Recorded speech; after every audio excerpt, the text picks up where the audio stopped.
Exactly how much nitrous can you throw into that turd race truck?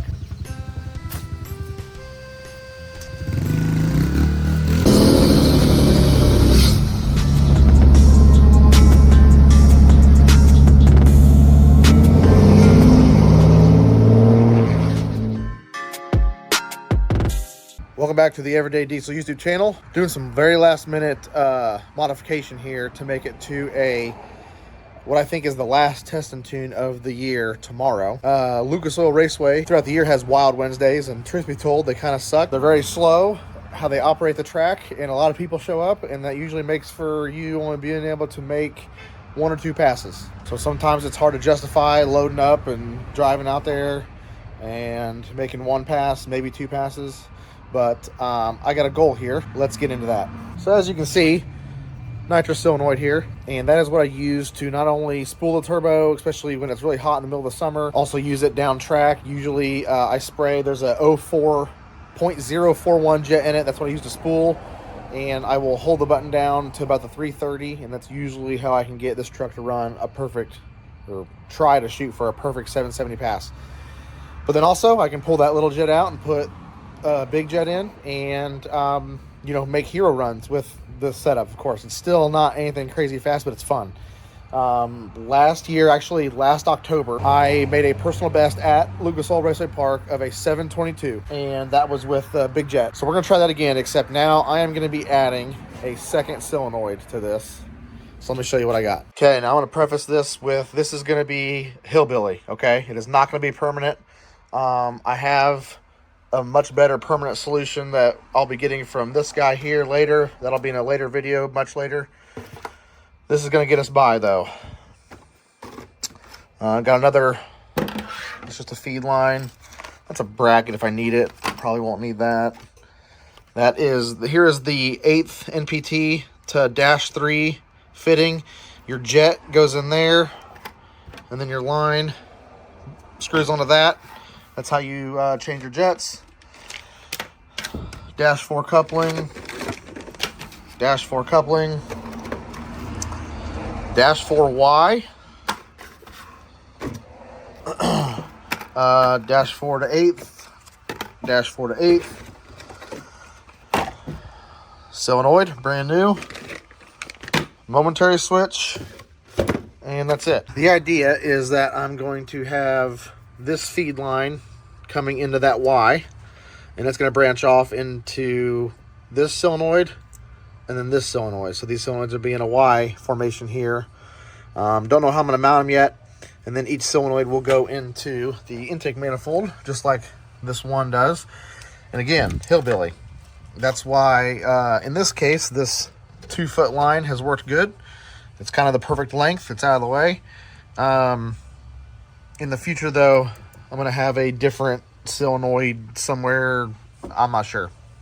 That'll be for another project down the line. I'm going to get working on this. I got to get the solenoid mounted up, all the fittings installed. Let me get all that done up front here before I start running any wiring. Also, I want to note, I got this nice NRG steering wheel. So I should be able to have, or I will be able to have that other button here, so that both solenoids will be on their own buttons. And that should be cool.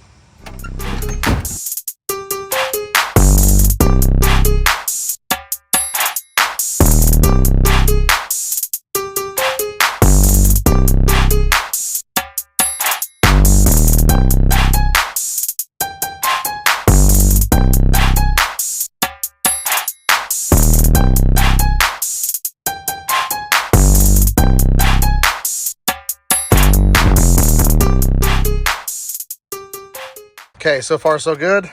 Got the new solenoid mounted up. Now, again, I told you, this is hillbilly. There's nothing really supporting this solenoid.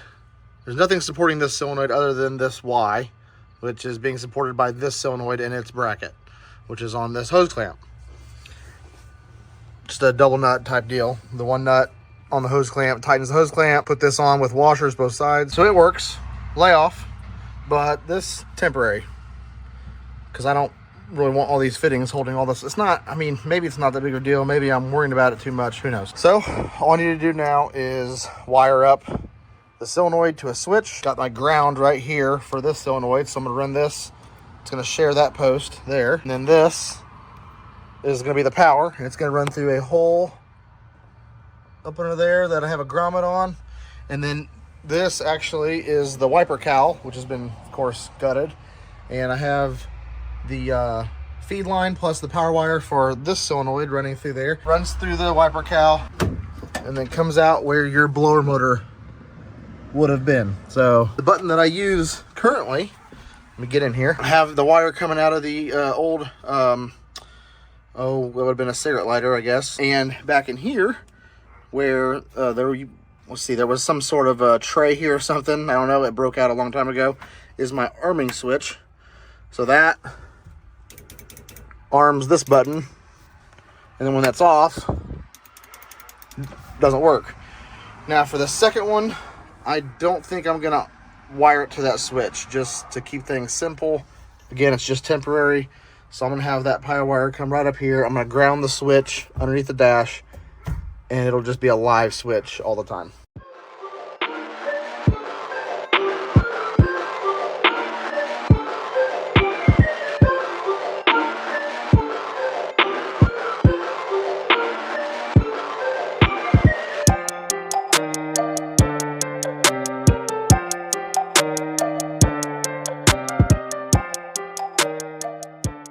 Everything's pretty much done. Just need to tidy everything up. Mounted everything. All the fittings are tight.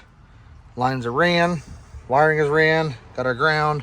Got our power wire going through the cowl into our switch right to the battery. So I'm gonna say this right now. This is not how you should wire things. This is not how you should mount a nitrous solenoid.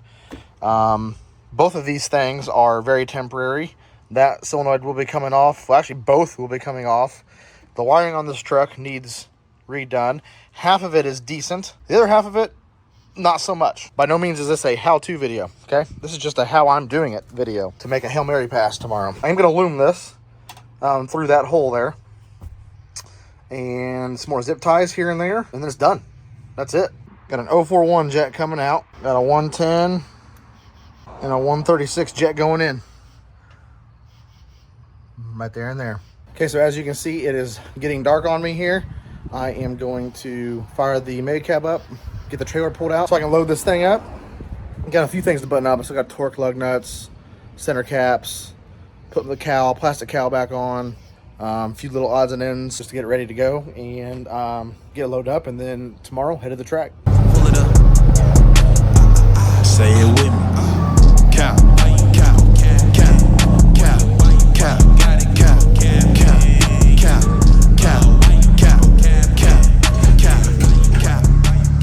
Alright, made it to the track, currently in the lanes to get teched, and it's gently sprinkling, so hopefully that stops. Probably going to be all GoPro footage today, because I'm here alone, so we'll see how it goes.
Okay, so quick little recap here after my second run. It's going pretty good so far.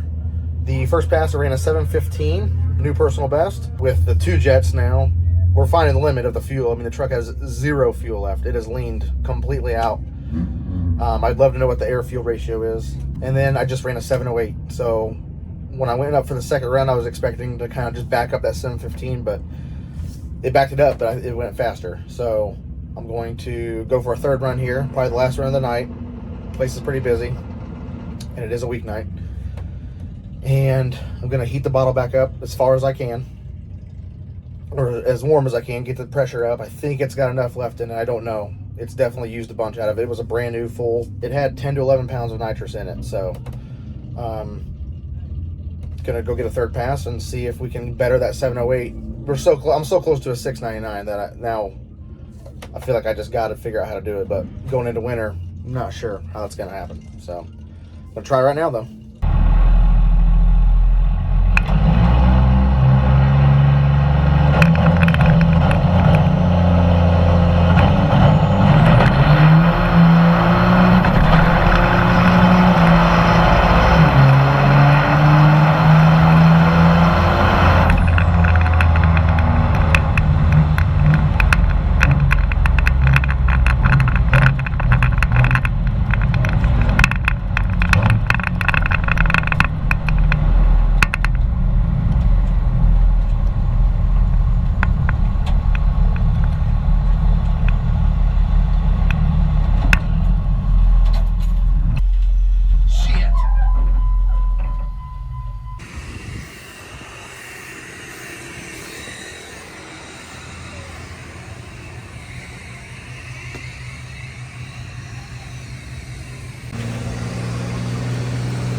Whoops. This sucks. I feel terrible for this. Blew the transmission cooler line off of the cooler in the bed.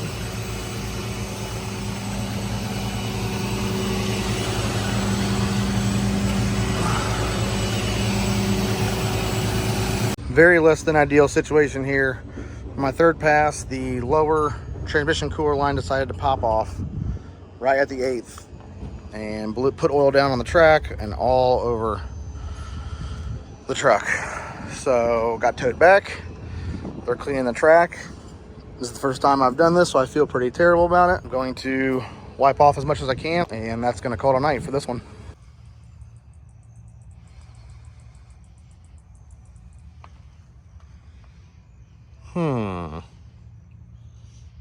Pretty neat. Well, that didn't end quite how I wanted it to, but here's what I gathered on my drive home. I learned 2 things tonight. I met a goal, and I had a failure that I can learn from. Plan was to run a personal best, or to beat my personal best of a 7:22 in the 8th mile. Did that twice. 3 times. 2 7:15s, and the second run, the best run, was a 7:08. So I know that with this nitrous setup, it should run 7.0s. The failure was the transmission line blowing off, of course. So that brings me to what I've learned. 2 things. One, I think I've met the maximum on this setup, on this fuel setup, for the amount of nitrous that I'm spraying. What I mean is the truck's not going to go any faster unless I were to lighten it more than 7.0s. Part of me thinks that I could keep pushing it to run a 699 in this exact setup with 2 nitrous solenoids. 708's pretty cool. Didn't know it was going to do that anyway. Second thing I've learned is push lock fittings are a no-no. And I should have known that. That's factual information for high pressure lines. They're great for all kinds of plumbing options, not for a high pressure transmission fluid line. I don't know the exact pressure that my cooler lines are under. The fitting that blew off was the fitting on the lower connection for the transmission cooler. So yeah, no more push lock fittings. I'm getting rid of all of them. Going to go to a more standard AN style hose. I use all vibrant fittings. They're great fittings. I use them on my whole fuel system. I've used them for a while. They're great. But I think it's pretty safe to say that, and again, I should have known this, that they're not good for a transmission line. because now that's 2 cases, one during the burnout and one during a drag race. So I guess it's a good thing that it happened at 9 o'clock at night on a test and tune night instead of in the middle of the day at a ODSS diesel drag race event. I got a lot of stuff to clean up tomorrow after work. So with that being said, that's it for this one. Hope you like this one, a little bit more action in this one. Thank you for watching. Like the video, subscribe, all that good stuff, and I'll see you in the next one.